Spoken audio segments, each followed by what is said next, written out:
ये लगातार धुआंधार प्रचार चल रहा है चुनाव का। आज चुनाव प्रचार का आखिरी दिन है।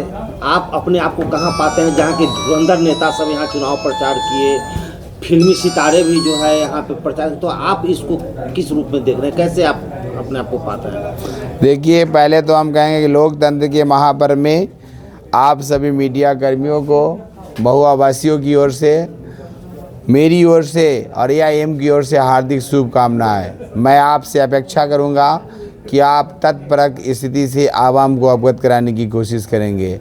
मैं लोकतंत्र के महापर्व में, लोकतंत्र के महापर्व में मैं कहना चाहूँगा, जिस तरह लोग अपना निर्णायक निर्णय लेने के लिए तैयार हैं। महुआ की सरजमी पर 126 क्रम संख्या 126 महुआ विधानसभा क्षेत्र अंतर्गत तमाम आवाम को मेरी ओर से, महुआ वासियों की ओर से, AIM की ओर से हार्दिक शुभकामना। 6 नवंबर 2025 मतदान की तिथि इलेक्शन कमीशन द्वारा निर्धारित है। आपने कहा कि लगातार प्रचार प्रसार की स्थिति बनी हुई है और लोक लुभावन नीतियों के तहत ऑलरेडी बड़े बड़े स्टार प्रचारकों की बात आपने कहा कि वो लगे हुए हैं। मैं आपसे स्थिति, महुआ की स्थिति को स्पष्ट कर देना चाहता हूँ। महुआ का जो समीकरण है, महुआ में खासकर पार्टी कैडर की जो बात आप कर रहे हैं, तो पार्टी कैडर में मैं कहना चाहूँ, मैं AIM का कैंडिडेट हूँ और AIM ने पहली बार महुआ की सरजमी पर अपना विकल्प महुआ का बेटा बच्चा राय के कंधों पर विश्वास जताया है। मैं आपसे कहना चाहूँगा कि बैरिस्टर असदुद्दीन ओवैसी जो दलितों, शोषितों, वंचितों की आवाज़ जो रहनुमा है, उच्च सदन में 72 इंची का शेर लेकर गजने वाला जो शेर, सिंगल एक ही शेर है, वो बैरिस्टर असदुद्दीन ओवैसी साहब और हमारे पार्टी के अलायंस ASP के नेता चंद्रशेखर आज़ाद रावण जी हैं। मैं ASP, AGP और AIMIM का संयुक्त उम्मीदवार हूँ।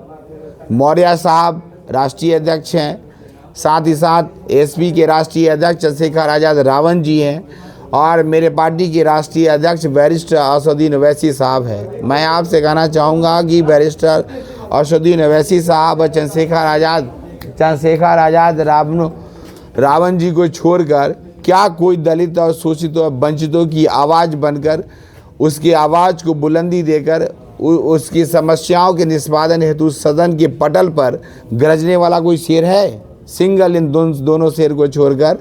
अतः मैं महुआ की आवाम से अनुरोध करूंगा, और जो भी लोग आज आकर भाषण और संभाषण से सम्मोहित करने की कोशिश कर रहे हैं, महुआ की आवाम जागृत हो चुकी है और मेरे साथ जो समीकरण है दलितों, शोषितों, वंचितों की और अन्य वर्गों का जो वोट है मेरे साथ, मेरा अपना जो कैडर वोट है अल्पसंख्यक समुदाय का, वो 100% सिर्फ मेरे साथ है। मेरा अपना जो वोट है MI समीकरण का, वो मेरे साथ है। महुआ की आवाम से मैं अनुरोध करना चाहता हूँ और महुआ के वंशी समुदाय और मुसलमान भाई बंधु और दलित भाई बंधुओं का जो प्यार स्नेह मेरे साथ है, और उससे बड़ा कैडर किसी पार्टी के पास कोई वोट ही नहीं है। लेकिन तेजस्वी तो कहते हैं कि असदुद्दीन ओवैसी चरमपंथी हैं। वो गलत है। तेजस्वी ने ऑलरेडी जो आरोप लगाए हैं हमारे नेता पर, मेरे नेता स्वतंत्र भारत के स्वतंत्र जवाबदेह नागरिक है और उन्होंने हमेशा और हमेशा दलितों, शोषितों और वंचितों की आवाज़ बनकर गरजा है। और आज तेजस्वी के पैरों तले जो जमीन खिसक रही है, अल्पसंख्यक मुसलमान भाई बंधुओं ने उन्हें दरकिनार कर दिया है। 74 वर्षों तक जिन मुसलमान भाई बंधु को गुमराह करके उन्होंने अपना वोट लेने का काम किया, और आज वो मुसलमान भाई बंधु अपने हक की लड़ाई के लिए सिर्फ AIM के साथ खड़ा है। तो तेजस्वी ने जो आरोप हमारे नेता पर लगाया है वो सरासर गलत है। मेरे नेता ने कहा है कि तेजस्वी को संविधान पढ़ने में वर्षों का समय लग जाएगा, लेकिन मैं संविधान प्रदत्त अधिकारों को जनमानस तक पहुंचाने का काम कर रहा हूं। मैं आपसे वादा करता हूं और कहना भी चाहूँगा कि बैरिस्टर असदुद्दीन ओवैसी साहब जनमानस के लिए नेता बने हुए हैं और वो ऑलरेडी आज भी एक स्वतंत्र नागरिक के रूप में एक संविधान पर अधिकार प्राप्त अंतर्गत जो कार्य कर रहे हैं संवैधानिकता के तहत, वो जनमानस के लिए करने के लिए वो सक्षम और समर्थ है और करते रहेंगे। ना वो अपराधी हैं, ना वो कट्टरपंथी है। हर पार्टी का कोई न कोई नेता होता है, हर जाति का कोई न कोई नेता होता है। अगर उनमें अन्य वर्गों के साथ साथ अपने समुदाय को लेकर चलने की ताकत है, तो इसके लिए उनको चरमपंथी नहीं कहा जा सकता है। वो एक संवैधानिक लोग हैं। संविधान बद्ध अधिकारों को दिलाने के लिए, जनमानस के जो समस्याओं को लड़ने के लिए, उनके इंसाफ की लड़ाई में को अपनी लड़ाई समझकर उच्च सदन में गरजने के लिए सिंगल बैरिस्टर असदुद्दीन ओवैसी साहब ही हैं। और मैं आपसे कहना चाहूँगा, तेजस्वी जी को अपना ऑलरेडी स्टेटमेंट वापस लेना चाहिए और माफ़ी मांगना चाहिए कि उन्होंने ये गलत कहा है। और उन्होंने जिस कौम को गाली दिया है अगर, आज पूरा कौम उनके बैरिस्टर असदुद्दीन ओवैसी साहब के साथ खड़ा है और खड़ा रहेगा। अगर हमारे पार्टी के लोग सामाजिक न्याय के वोटों का विखंडन करना चाहते तो मेरी पार्टी 243 सीट पर कैंडिडेट खड़ा कर देती और सामाजिक न्याय के वोट का बिखराव हो जाता।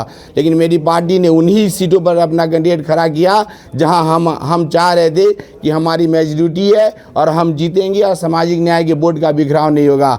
74 वर्षों तक मुसलमान अगर उनको वोट देता रहा और आज अपना विकल्प खड़ा हो गया और अपने कैंडिडेट को वोटिंग कर रहा है, तो इसके लिए उनको कहा जाएगा कि नहीं वे ऐसे हैं और वैसे हैं।